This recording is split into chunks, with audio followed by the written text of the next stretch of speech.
Aquí comienza Entendiendo los Tiempos. Con ustedes, su anfitrión, Eduardo Saladín. Todos aquellos que son salvados por la gracia de Dios vienen a formar parte de una comunidad llamada la Iglesia. La Iglesia es central en el plan redentor de Dios y debe ser central en la vida de todo creyente. La Iglesia es el cuerpo de Cristo y hoy en día sigue siendo relevante y sigue siendo un faro de luz en medio de las tinieblas. Pero para hablar de la Iglesia, ¿qué mejor que hablar con un pastor, teólogo y amigo que nos ayude a evaluar cómo está la Iglesia en el mundo? ¿Cuál es la posición que tiene y cuál es el llamado para estos tiempos de la Iglesia? Estas y otras preguntas estaremos respondiendo durante este tiempo. Y para mí es un privilegio poder compartir en esta oportunidad con un pastor a quien conocí cuando estuve en España y un pastor a quien respetamos grandemente por su vida de piedad y su conocimiento bíblico, el pastor Will Graham de Almería, España. Y estad siempre preparados para presentar defensa con mansedumbre y ser así entendidos de los tiempos. Hola Will, ¿cómo estás? ¿Cómo te sientes?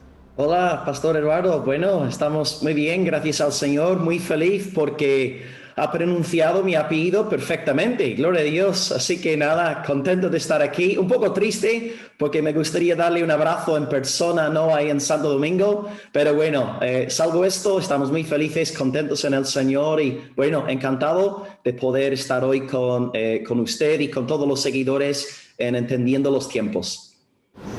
Qué bueno, hermano. Will, aunque tú eres muy conocido en los medios digitales y en diferentes países, a mí me gustaría que tú te presentaras y dijeras quién tú eres y cómo un irlandés termina siendo pastor en Almería, España. Ay, pues muy bien, pues antes que nada sí, soy Will Graham, sirvo al Señor aquí en el sureste de España, en una hermosa ciudad, Almería. Soy pastor de una iglesia preciosa llamada Palabra de Vida Almería. Bueno, antes que nada, no soy hijo de Billy Graham, ni tampoco su nieto, como todos no. Si me preguntan si me diesen $1 por cada vez que me ha lanzado esta pregunta, sería más rico que Bill Gates y Mark Zuckerberg. Bueno, soy Will Graham y estoy aquí en España porque cuando era estudiante en Belfast, la capital de Irlanda del Norte, tuve que pasar un año en un país de habla española, ¿no? Entonces, mi pastor había sido misionero en España en los años 80 y me envió a trabajar con hermanos de su misión en aquel entonces, que estaban en España, y por lo tanto llegué a España para conocer el país. Estuve un año entero sirviendo en la iglesia y vi la gran necesidad del evangelio. Así que después de acabar mis estudios en Belfast, me matriculé en una facultad de teología aquí, en el sur de España, en Córdoba, y a partir de aquel momento en adelante, el Señor ha ido abriendo puertas para que, ministre la palabra, para que enseñe también en diferentes, instituciones, facultades, y luego también abrió la puerta para que fuese ordenado como pastor de la iglesia local Palabra de Vida María hace más ya de 4 años. Así que, también por el sol, ¿no? Me encanta el sol, como en Irlanda hace tanto frío, me encanta el sol aquí en el sur de España. Así que, más o menos, estoy aquí por la gran necesidad del evangelio que vi en España hace más de 15 años, cuando llegué como estudiante, y por esta razón el Señor me tiene aquí para proclamar a Cristo, anunciar la palabra de Dios para la gloria de su santo nombre. Amén. Y nos llena de gozo, Will, saber cómo el Señor te está utilizando, tanto allí en la iglesia local como a través del ministerio que tienes, a través de los medios. Yo quería empezar preguntándote, Will, ¿cómo tú ves la iglesia en Europa y particularmente en España, que como sabemos está en un tiempo difícil políticamente y con este tema de la pandemia afronta tiempos más difíciles todavía? Ok, bueno, antes que nada, gloria a Dios por la iglesia en Europa, que esté viva en medio de tanta decadencia y oposición es un milagro del Señor. Cada creyente europeo, y bueno, cada creyente en general, es una señal indubitable del poder y de la gloria del Dios Altísimo que da vida a los muertos. Así que tenemos que empezar dando toda la gloria, las gracias a Dios por esta maravillosa obra suya de tener una iglesia, un pueblo redimido aquí en Europa. Bien dice el Señor, ¿no? En Isaías 43:7, todos los llamados de mi nombre, para gloria mía, los he creado, los formé y los hice.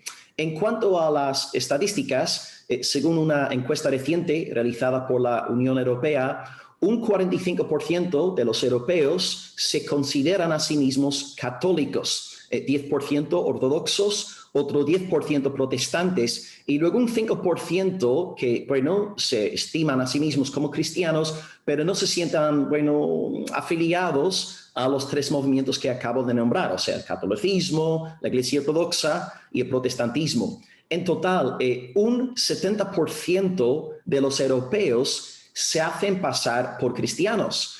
No obstante, hay literalmente millones y millones de llamados creyentes no practicantes. Expresión, ¿no? Por cierto, que no tiene sentido ninguno. Es como yo, por ejemplo, decirle a usted, ¿no? O si yo dijese a los espectadores hoy, queridos hermanos, yo soy Will Graham y soy un multimillonario no practicante. Vamos, es un concepto, ¿no? Social completamente vacío, carente de sentido. Así que aquí, por ejemplo, en España, un país supuestamente de tradición católica, un país mayoritariamente católico, un 60% de los católicos casi nunca va a misa. Ahora, no es que queramos que la gente vaya a misa, pero lo que quisiera resaltar con este dato es que se llaman católicos, pero no practican su fe católica. Por lo tanto, cuando leemos en los titulares de que, bueno, un 70% de los europeos son, bueno, cristianos, no, es muy engañoso. Esta estadística no es así. Y luego, en cuanto a España, más concretamente, me ha preguntado, ¿no? Por Europa y luego España en concreto. La semana pasada, el presidente de Protestante Digital, Daniel Hofkamp, sacó un artículo muy útil en la prensa evangélica con los nuevos datos publicados por el llamado Observatorio del Pluralismo Religioso en España. Repito, el Observatorio del Pluralismo Religioso en España. Y los nuevos datos revelan que en España un 65% se considera, un 65% de la población se considera católica, un 30% agnóstica o atea y un 2% se hace pasar por protestante, por evangélica. Esto significa que si comparamos los datos con las estadísticas de hacía 20 años, el número de católicos en el país ha bajado un 20% en cuestión de 20 años. También significa que el número de los agnósticos y ateos se ha triplicado, saltando de 10% a 30%, y luego el número de los evangélicos se ha multiplicado por 8. Interesantemente, dentro del mundo protestante se han abierto más de 1.300 lugares de culto legalmente registrados en los últimos 10 años en el país. Sí. Una pregunta, ¿tú me puedes repetir, según las estadísticas, cuál es el número, el porciento de los evangélicos allí? Un 2%, y es una multiplicación por 8. Así que ha saltado mucho en los últimos 20 años. Así que ahora mismo un 2% en un país ya tradicionalmente católico, porque claro, antes de la transición a la democracia, en el 78, la fe evangélica fue prácticamente prohibida aquí a nivel nacional. También, como he venido comentando, ¿no? Más de 1.300 lugares de culto abiertos en la última década, que es algo tremendo. Así que ahora mismo en España las cifras son las siguientes. La primera confesión religiosa es la Iglesia Católica. En segundo lugar, los agnósticos y los ateos. La diferencia sería que, bueno, un agnóstico nos dice que no sabe si existe Dios o no, pero el ateo te dice categóricamente que no hay Dios. Y luego, en tercer lugar, la tercera fuerza religiosa ahora en el país es la Iglesia Evangélica, y aquí tenemos más de 4.200 200 lugares de culto. Están los lugares de culto repartidos por toda la península, pero con especial incidencia en las grandes ciudades, sobre todo en Madrid y Barcelona. Así que, en suma, para contestar la pregunta, sí, son tiempos difíciles, sobre todo a nivel político, a nivel ideológico, a nivel sanitario. No obstante, estas cifras que se acaban de publicar nos dan ánimo para seguir adelante, saber que un crecimiento, no una multiplicación por 8 en cuestión de 20 años es algo realmente, un crecimiento asombroso, y damos la gloria de Dios por estos buenos datos. Sí, y tú sabes que el crecimiento en la gracia y el avance no se mide por dónde estamos, sino de dónde venimos. Y en este caso se viene de, ¿verdad?, de un punto que podríamos decir que estaba muy atrás. ¿Cuál crees tú o cuáles crees que son las amenazas más latentes que enfrenta la iglesia actual? Bien, en España, bueno, hablaré sobre una amenaza desde afuera y luego algunas amenazas desde adentro de la propia iglesia. En España, desde afuera, nos preocupa mucho, claro, no solamente nos preocupa, bueno, al pueblo evangélico, sino también a los católicos. Nos preocupa mucho el tema de la censura contra todos aquellos que no compartimos los valores ideológicos impuestos desde Bruselas. Ahora mismo se está librando un conflicto tremendo por toda la cuestión de la llamada ideología de género. Gracias al Señor hay diferentes organizaciones que están trabajando en el país que defienden los derechos constitucionales de los padres cristianos para que los centros educativos en el sector público no intenten lavarles el cerebro a sus niños, pero hay mucha presión, ¿no?, en este sentido. Es cierto que los pastores y los predicadores seguimos gozando de, bueno, libertad a nivel nacional para predicar sobre la ética sexual desde el púlpito, o sea, podemos todavía declarar estas cosas sin ser sancionados, ¿no?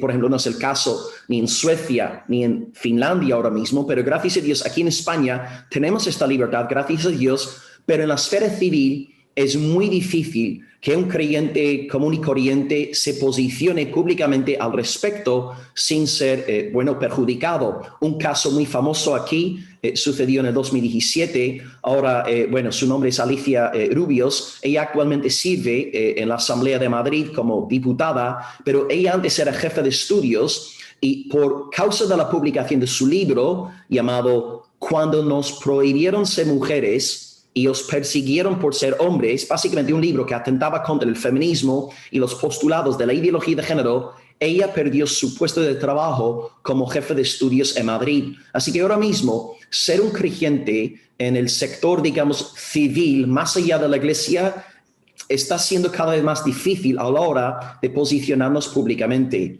Y luego, en cuanto a las amenazas dentro de la iglesia, fuera de la iglesia, destacaría en España el tema de la ideología de género. Dentro de la iglesia hay diferentes amenazas. Aquí, sobre todo ya que estamos en Europa, es verdad que la teología progresista está entrando con fuerza ahora mismo en la iglesia. Básicamente, un progresista es aquel que abraza todo lo que, nos diga la cultura, todo lo que no que se acepte ahí fuera de la iglesia y empiezan a promover estos valores dentro del sector eclesial. Una ilustración reciente sería el libro de Carlos Osma llamado Solo un Jesús homosexual puede salvarnos. Carlos Osma es un reconocido maestro dentro de la IEE, es decir, la Iglesia Evangélica Española, la denominación protestante más histórica en la península ibérica. Hace 1 año y medio, 2 años, hice una serie de 5 críticas al contenido, a la tesis del libro en la prensa evangélica y se pueden encontrar también en internet. Pero Osma afirma, entre otras cosas, y me imagino que algunos de los seguidores del programa no me van a creer por lo que estoy a punto ahora de decir, pero él dice, por ejemplo, que Pablo era intersexual, Ruth era un hombre, José era genderqueer, Dios es una mujer, David era bisexual, María era lesbiana, Jesús era gay, Abel era asexual, Job, el profeta Job, es un símbolo de los LGTBIQ que sufre por culpa de su mujer y sus amigos heteronormativos. Y a lo largo del libro acusa a los evangélicos una y otra vez de ser homófobos, transófobos, etc. Así que dentro del campo progresista, esto está realmente siendo empujado con mucha fuerza dentro de la iglesia y denominaciones tales como la IEE y también como la Iglesia Metropolitana. Y más allá del campo, sí, hermano. Si tú no crees que esos postulados son tan abiertamente anticristianos que las personas tan pronto lo vean, los van a rechazar en vez de aceptarlos. No, porque tienen un lema maravillosamente engañoso para confundir a la gente. Y ellos dicen que Dios es amor, Dios es amor. Jesús es amor y el pueblo cristiano tiene que amar. Y por lo tanto, cuando los cristianos, digamos, conservadores, los cristianos de toda la vida, nos oponemos a todas estas, ideologías, estos postulados, en realidad nosotros no estamos siendo buenos cristianos. Nosotros somos fundamentalistas, dinosaurios, pertenecemos a la edad de piedra, somos retrógrados mentales. Así que estas son las acusaciones que nos están lanzando. Así que ya que ellos se esconden por debajo de esta bandera de amor, amor, amor, y este amor, desde luego, no es el amor de la palabra de Dios que no se goza de la injusticia, ¿no? Según 1 Corintios 13:6. No, el nuevo amor que están predicando es el amor hollywoodiense, el amor que todo lo acepta, todo lo tolera, el amor que no cree en el pecado, que no cree en la reprensión. Así que por medio de la manipulación del lenguaje como arma socio-religioso, pues están engañando a muchos y ahora muchas personas que no son creyentes piensan que los falsos cristianos somos nosotros, los que defendemos la Biblia, precisamente por toda esta manipulación ideológica detrás. Así que son muy astutos y muy listos. Ok. Will, tú solamente nos has dicho dos de las amenazas, ¿verdad? La ideología de género, la teología progresista. Vamos a ir a una pausa para que sigamos hablando de este tema. Siga con nosotros en su programa Entendiendo los Tiempos.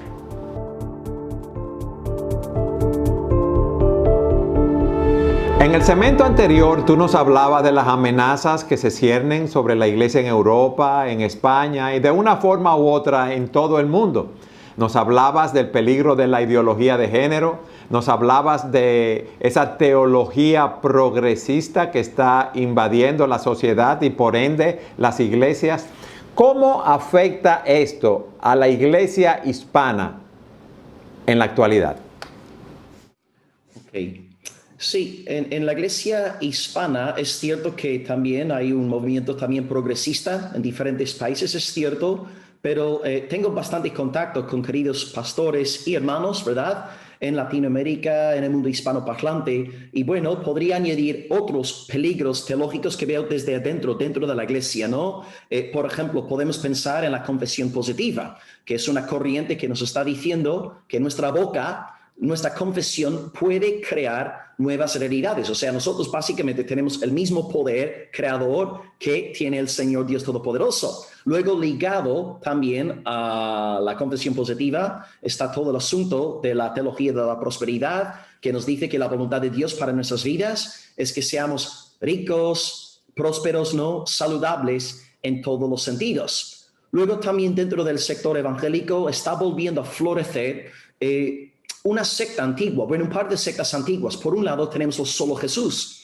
Los Solo Jesús son un grupo de unicitarios que niegan la distinción personal en la deidad. Ellos llegan a decir que el Padre es el Hijo y el Hijo es el Espíritu Santo, ¿no? La confesión trinitaria es que Dios es uno en esencia, tres en persona, pero ellos dicen, no, Dios es uno en persona y uno en esencia. Esto está ahora llegando a España y está presente en el mundo latinoamericano. Y otra secta también que se está levantando con muchísima fuerza ahora mismo en todo el mundo hispano es el movimiento judaizante, sobre todo este movimiento de raíces hebreas, cuando ya el mes pasado uno de sus grandes predicadores, Michael Rood, ya dijo categóricamente que los gentiles tenemos que circuncidarnos y también circuncidar a nuestros niños. Algunos pastores, ¿verdad?, llevan años levantando la voz, advirtiendo sobre este movimiento, sabían que tarde o temprano algo así iba a darse y por fin ha sucedido. Así que los judaizantes están ahora por todos lados diciendo que los cristianos tenemos que guardar las leyes dietéticas de Levítico 11, que tenemos que guardar el Shabbat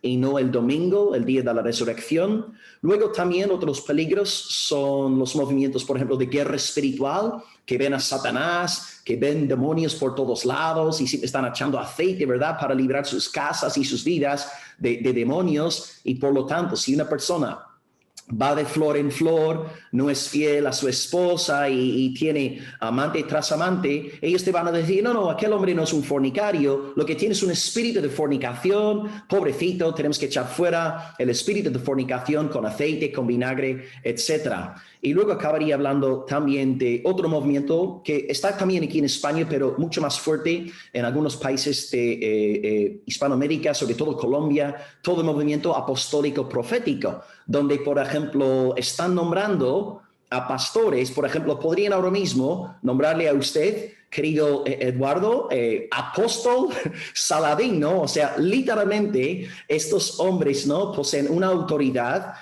incuestionable, y si algún feligres se atreve a poner en tela de juicio, ¿no?, los decretos o las predicaciones de su llamado apóstol, pues tachan a tal feligres de hijo del diablo, que no conoce al Señor. Así que hay una amplia gama, ¿no?, de movimientos distintos que podríamos ahí nombrar. Serían algunos de los más destacados, pero ahí están. Pero la manera de combatir todo esto, Will, es predicar fielmente la palabra de Dios de manera que sea la misma palabra que hable y muestre, ¿verdad?, la falsedad de muchos de esos movimientos. Sí, así es la palabra. Y como somos protestantes, confesamos sola escritura. La Biblia es nuestra suprema norma de fe y conducta. Pero tristemente algunos de ellos acaban diciéndonos, no hace falta escritura.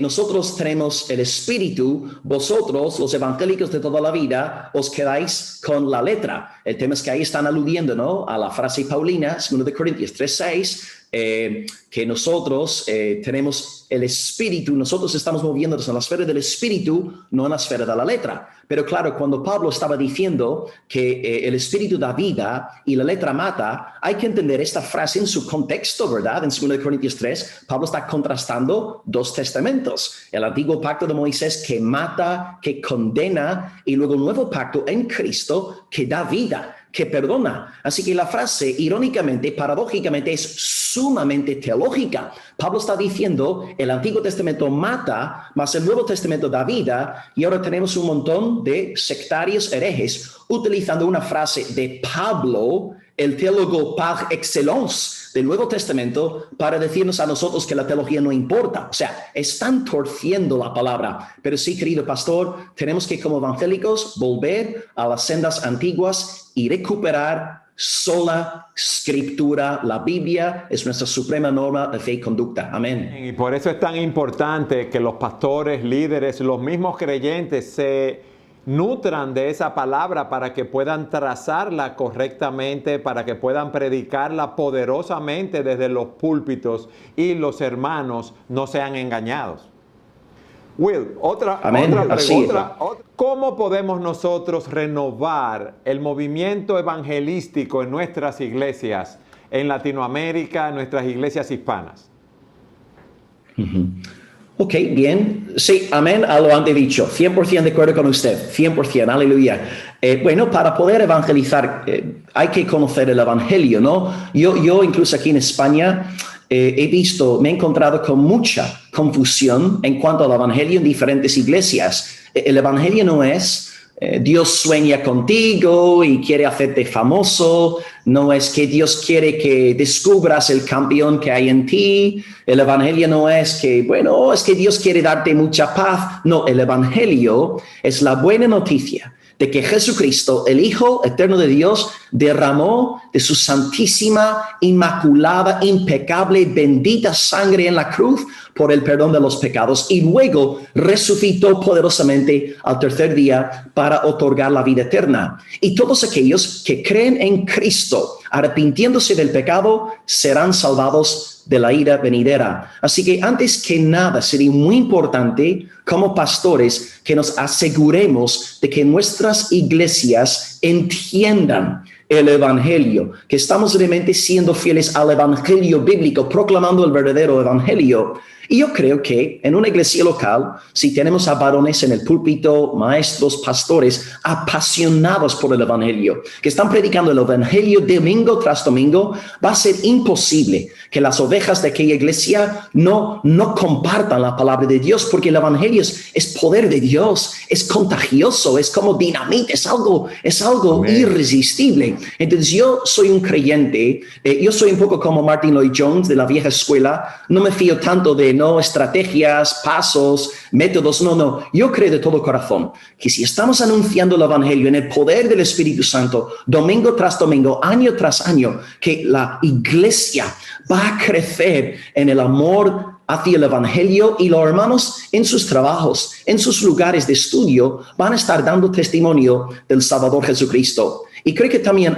añadiría aquí que sí es importante definir el evangelio. Número 2, predicar sistemáticamente el evangelio domingo tras domingo, apuntando a Cristo a partir de todos los textos, ¿no?, de la palabra. También acabaría diciendo que tenemos que hacer entender a nuestros feligreses, los feligreses del Señor que están bajo nuestro cuidado pastoral, que ellos son misioneros. Ellos son evangelistas. Y ahora mismo, ¿no?, desde que empezó la pandemia, ahora con el boom de las redes sociales y muchas iglesias ahora utilizando herramientas digitales, creo que todos los creyentes que tienen incluso cuentas en las redes se pueden convertir en misioneros evangelistas. Y tenemos que enseñar a nuestra gente, ¿no?, a ser misioneros, a ser evangelistas, a predicar en el trabajo, a predicar en la universidad, a predicar en las redes sociales, ¿no?, mientras sea de día. Así que creo que podemos movernos en estas pautas, ¿no? Definir claramente el evangelio. 2, gozarnos en el evangelio domingo tras domingo, que el pueblo nos vea enamorados del evangelio. Y luego, en tercer lugar, hacer entender a la gente que sí, ellos son misioneros, son evangelistas donde quiera que estén, y como gotitas de agua en el gran río del propósito salvador de Dios, tienen un papel importante que desempeñar antes de que Cristo vuelva por segunda vez. Los hermanos, los creyentes entiendan que no hay una diferencia entre el trabajo secular y el trabajo sagrado, que cada quien, conforme a la vocación que Dios le ha dado, en el lugar donde está, en el oficio que desempeña, tiene una obra que realizar para el Señor Jesucristo, predicando su palabra y viviendo una vida que glorifique su nombre. Will, hay muchos hombres jóvenes, muchos pastores en el mundo hispano o muchos hombres que sienten el llamado, que están empezando ahora a formarse, están empezando una obra, muchos anhelan empezar una obra. ¿Qué llamado tú le harías a esos hombres? Bien, ok. Perdón, te lo digo también, tú como un hombre joven, tú ves que eres un modelo, un ejemplo en ese sentido, que dejaste tu país de origen, de nacimiento, y ahora estás en Almería, España, ministrando la palabra. Pues muchas gracias, pastor, por llamarme joven. Usted va a ser mi amigo para siempre a partir de ahora. Gloria a Dios. Gracias, hermano. Bueno, antes que nada, que sean muy pacientes, ¿no? Los hombres jóvenes a veces soñamos mucho y tenemos que ser pacientes, ¿verdad? La obra del Señor toma su tiempo, que vayan paso a paso, avanzando de rodillas. No hace falta tener una iglesia 100% perfecta, 100% reformada en cuestión de un par de años. No hace falta paciencia, esa virtud olvidada. También que estén muy preparados para sufrir como buenos soldados de Cristo. Me acuerdo mucho de un texto en 2 Timoteo 2:3 que siempre en mi ministerio pastoral he tenido grabado en mi alma. Tú, pues, sufre penalidades como buen soldado de Jesucristo. La obra pastoral es dolorosa, se presentarán muchos enemigos, habrá mucha oposición, incluso personas que supuestamente son las que, bueno, más que te quieren, más que te aman, luego acabarán vendiéndote, ¿no? Por un plato de lentejas. Así que los hermanos tengan esta mentalidad de soldado, esta mentalidad de sufrir por causa del nombre del Señor. Y ligado a este segundo punto, diría también que sean realistas. Si van a empezar una obra pensando que van a haber 500 conversiones en el primer mes, lo siento mucho, no quiero ser un aguafiestas, pero van a decepcionarse mucho. Nos dedicamos a la labor pastoral por amor a Dios, por amor al Evangelio de Cristo y por amor a las almas. No estamos en el ministerio por los números. Así que cuenten con bajas en la membresía, con malos entendidos, con personas que a lo mejor en la iglesia empiezan bien para luego enfriarse, apartarse, creando problemas con dureza de corazón. Así que sean también realistas. Y finalmente diría también que se dediquen a lo que tienen que dedicarse. Como pastores, si están empezando una nueva obra, desde luego su función principal, bíblicamente hablando, es doble. Principalmente enseñar la palabra de Dios y luego gobernar en la iglesia. Que no pierdan su tiempo en otras distracciones, que se aseguren de que las ovejas de aquella iglesia, de aquel campo de lentejas, estén siendo bien alimentadas y cuidadas. Y más allá de esto, simplemente que se gocen en el Señor, que den gloria a Dios por este privilegio de poder ser contados como obreros en la mies del Señor, que glorifiquen a nuestro Padre por Él haberles escogido como siervos suyos, que se enamoren de nuestro Dios día tras día y que puedan decir las palabras de Cantares 1:2. Oh, si Él me besara con los besos de su boca, porque mejores son tus amores que el vino. Que ellos disfruten de Dios en el ministerio, que no conviertan su ministerio en un ídolo, sino que alaben a Dios, que disfruten de Dios y a partir de este amor rebosando en ellos, que sirvan al pueblo de Dios y que se entreguen de todo corazón a su ministerio que Dios les ha dado. Así que diría que sean pacientes, que sean soldados, que sean realistas, que se dediquen a lo que tienen que dedicarse y que se gocen mucho en el Señor y que las peleas no les quiten el gozo de servir a Dios, de amar a Dios con todo su corazón. Amén. Tú sabes que esa relación con el Señor es vital en el ministerio, porque no podemos dar lo que no tenemos. Y por eso tenemos que nutrirnos del Señor. Y ese gozo viene de tener una relación con el Señor independientemente de las circunstancias. Y tú sabes que de la abundancia del corazón habla la boca. Will, yo estoy triste ahora porque ya el tiempo del programa terminó. Y ha sido un placer hablar contigo. Ha sido un privilegio tenerte en el programa. Y yo alabo a Dios, mi hermano, por los dones que te ha dado, por ese fuego para servir al Señor, por ese amor por nuestro Salvador. Y me gustaría darte 30 segundos para que le digas alguna exhortación a las personas que nos escuchan en este programa. Claro que sí, querido pastor, gracias por recibirme, ha sido un gusto. Simplemente animaría a los hermanos, y en casi todas las entrevistas que me están haciendo recientemente, a ser valientes, a no avergonzarse del Señor, a tener presente Marcos 8:38. No todo aquel que se avergonzare del Hijo del Hombre, de sus palabras, en esta generación decadente y adúltera, el Hijo del Hombre también se avergonzará de él cuando venga en su gloria con sus santos ángeles. En medio de una sociedad anti-Dios, anti-Cristo, que podamos ser valientes, sufriendo para la gloria del Señor, proclamando su bendito evangelio. Y también que se conecten semanalmente a Entendiendo los Tiempos con el pastor Eduardo Saladín. Hermano, nuevamente, Will, muchas gracias por haber estado con nosotros. Y a todos ustedes, gracias por habernos acompañado en un programa más de Entendiendo los Tiempos.